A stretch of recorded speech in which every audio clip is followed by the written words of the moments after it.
प्राचीन धर्मों ने कहा है कि नास्तिक वह है जो ईश्वर में विश्वास नहीं करता। नया धर्म कहता है कि नास्तिक वह है जो अपने आप में विश्वास नहीं करता। विवेकानंद। नमस्कार दोस्तों, मेरा नाम हिमांशु राज है और मैं आप लोग सभी का स्वागत करता हूं अपने चैनल ब्लू टाइज में। दोस्तों, आज का जो टॉपिक है वो है गिरते भूजल से बढ़ती मुसीबतें। अमरपाल सिंह वर्मा जी का ये आर्टिकल है। इस आर्टिकल में इन्होंने पंजाब और हरियाणा में जो पानी का स्तर है वो लगातार नीचे की ओर जा रहा है, साथ ही वहाँ पे जो पानी में प्रदूषण है वो बढ़ रहा है। इस पे उन्होंने संदर्भित किया है अपने लेख को। इसमें ये लिखते हैं, पंजाब का भूजल एक बार फिर चर्चा में है। इसकी वजह पंजाब केंद्रीय विश्वविद्यालय का एक अध्ययन और केंद्र सरकार द्वारा लोकसभा में दिया गया एक जवाब है। दोनों का सार एक ही है कि पंजाब का भूजल अब पीने योग्य नहीं रह गया है। कई जिलों का भूजल लोगों को बीमार कर सकता है। अंदेशा है कि अगर जरूरी कदम नहीं उठाए गए तो आने वाले वर्षों में पंजाब का भूजल सूख जाएगा। पंजाब केंद्रीय विश्वविद्यालय के अध्ययन के मुताबिक पंजाब में खासकर मालवा क्षेत्र के लोगों को उच्च टीडीएस। दोस्तों, यहां रुककर मैं बताना चाहता हूं कि टीडीएस एक मापक है जिससे हमें पानी में घुले हुए जो भी पदार्थ हैं उसकी मात्रा का पता चलता है। इसका फुल फॉर्म होता है टोटल डिसॉल्व्ड सॉलिड्स। इसमें ये आगे लिखते हैं कि खासकर मालवा क्षेत्र के लोगों को उच्च टीडीएस वाले भूजल और उथले कुओं का जो यहाँ पे आशय है वो 60 मीटर से कम गहरे कुएं की बात हो रही है।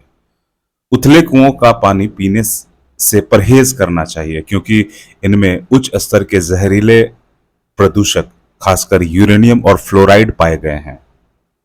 दूषित भूजल पीने से वयस्कों और बच्चों को गंभीर स्वास्थ्य जोखिमों का सामना करना पड़ता है। इससे पता चलता है कि सर्वाधिक प्रभावित जिले फजिल्का, श्री मुक्तसर साहिब, भटिंडा और बरनाला में भूजल मानव उपयोग के लिए बेहद असुरक्षित है। इन क्षेत्रों में उथले कुएं पानी और सिंचाई के लिए अनुपयुक्त हैं। हाल ही में केंद्रीय जल शक्ति राज्य मंत्री ने लोकसभा में एक सवाल के जवाब में बताया कि पंजाब का भूजल अब पीने योग्य नहीं रह गया है। कई जिलों के पानी में घातक धातु का मिश्रण जिससे कैंसर हो सकता है। मंत्री जी ने बताया कि भूजल के नमूने में nitrate, iron, arsenic, selenium, chromium, manganese, निकल, कैडमियम, लेड, यूरेनियम जैसे खतरनाक तत्व पाए गए हैं। यह पहला अवसर नहीं है जब पंजाब के भूजल को लेकर कोई अध्ययन हुआ है। पहले भी कई बार ऐसे अध्ययन हो चुके हैं और हर बार खराब होते भूजल के खतरों से आगाह किया गया है। पिछले वर्ष हिमाचल प्रदेश के मंडी स्थित आईआईटी ने एक शोध में चेताया था कि पंजाब के 94% लोग जिस भूजल का इस्तेमाल कर रहे हैं वह दूषित हो चुका है। यह उनके रोगों का कारण बन रहा है। आईआईटी ने अपने अध्ययन में पिछले 20 वर्षों के आंकड़ों का अध्ययन किया था। इसमें पाया गया कि पंजाब के भूजल का स्तर लगातार गिर रहा है और अब यह इतना नीचे जा चुका है कि पानी की गुणवत्ता खराब हो चुकी है। शोध के अनुसार पंजाब के दक्षिण पश्चिम क्षेत्र में पानी की गुणवत्ता काफी खराब हो गई है। वर्ष 2021 में आईआईटी कानपुर के एक शोध पत्र में, रिसर्च पेपर में गिरते भूजल स्तर की समस्या को दर्शाया गया था। इसके मुताबिक पिछले 4-5 दशक में पंजाब और हरियाणा में भूजल स्तर खतरनाक स्तर तक गिर गया था। गुरु नानक देव यूनिवर्सिटी अमृतसर और पंजाब यूनिवर्सिटी चंडीगढ़ के अध्ययनों में भी खराब होते भूजल की जानकारी मिलती है। इससे पहले 2020 में केंद्रीय भूजल बोर्ड की ओर से पंजाब में प्रखंडवार भूजल संसाधन मूल्यांकन में पाया गया था कि पंजाब के ज्यादातर जिलों में भूजल का अत्यधिक दोहन हो रहा है। कुछ जिलों में गिरते भूजल स्तर को गंभीर माना गया था। अब तक हुए सभी शोधों में एक बात समान है कि इस संकट का सबसे बड़ा कारण अत्यधिक भूजल दोहन है। पंजाब एक कृषि बहुल सूबा है और यहाँ की 74% से अधिक सिंचाई की आवश्यकता भूजल से पूरी होती है। वहां एक तरफ अत्यधिक भूजल दोहन हो रहा है और दूसरी तरफ खेती में इस्तेमाल होने वाले रसायन भूजल में मिलकर उसे जहरीला बना रहे हैं। विभिन्न शोधों से पुष्टि होती है कि पंजाब के भूजल में कैल्शियम, मैग्नीशियम नाइट्रेट और फ्लोराइड की मात्रा अत्यधिक बढ़ गई है। इससे लोग विभिन्न रोगों के शिकार हो रहे हैं। केंद्रीय भूजल बोर्ड के अनुसार मध्य पंजाब के अधिकांश स्थानों पर भूजल स्तर पहले से ही 150 से 200 मीटर तक पहुंच चुका है। अगर ऐसा ही रहा तो वर्ष 2039 तक इसके 300 मीटर से नीचे गिरने का अंदेशा लगाया जा रहा है। विभिन्न शोधों में अत्यधिक भूजल दोहन की बड़ी वजह धान की खेती को माना जाता है। कृषि विशेषज्ञ और पर्यावरणविद भूजल संकट से निपटने के लिए धान की खेती को चरणबद्ध तरीके से समाप्त करने के पक्ष में है, पर किसान इसकी खेती इसलिए करने का पर मजबूर है कि उनके पास कोई और विकल्प नहीं है। कपास की खेती गुलाबी सुंडी और सफेद मक्खी के प्रकोप से तबाह कर दी है, इसलिए अब कपास का रकबा घट रहा है।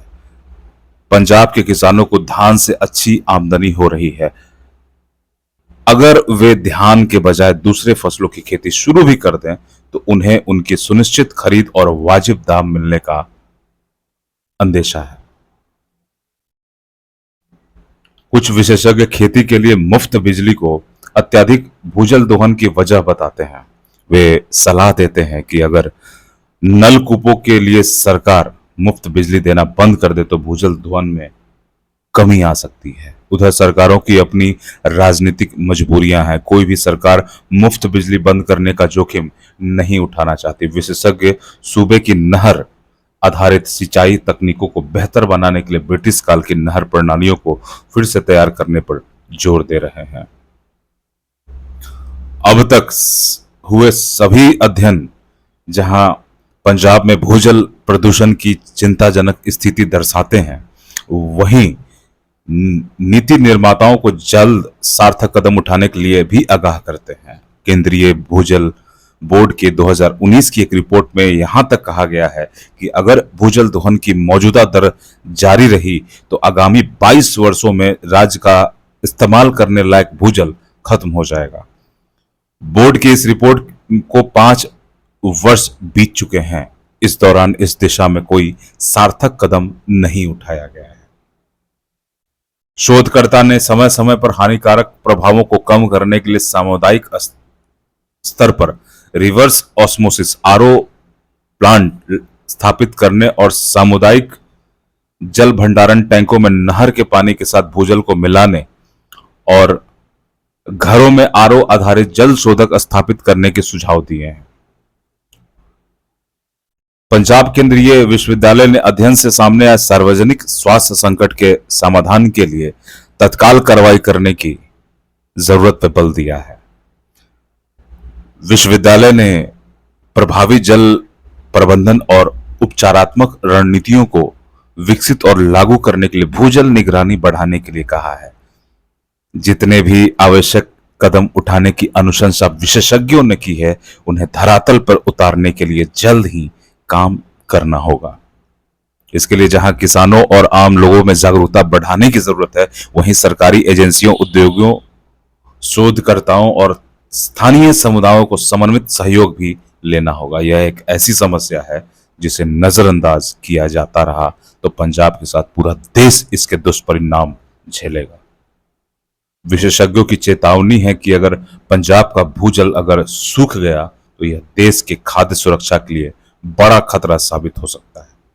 धन्यवाद दोस्तों।